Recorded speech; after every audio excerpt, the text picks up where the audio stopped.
hustisya at natulalay sa inyong batas. Hindi kami pwedeng umatol ng kamatayan, kaninuman! Ang gugulsa sa aming bayan, nagbabawal siya magbayad ng buwis at sinasabi, siya ang hari ng mga Hudyo.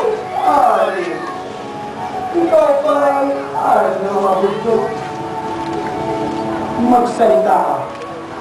Alam mo kung nasa kapalang ko ang kaligtasan at kamatayan mo.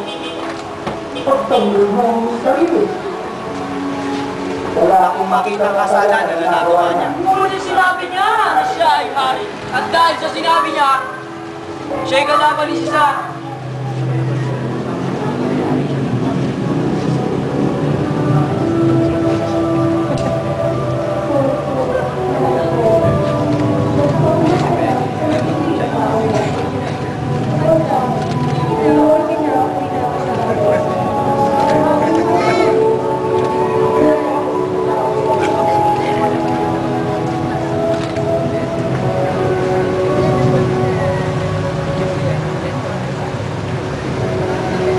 Hinirap niyo sa akin ng taong ito na nanggugulo sa inyong bayan.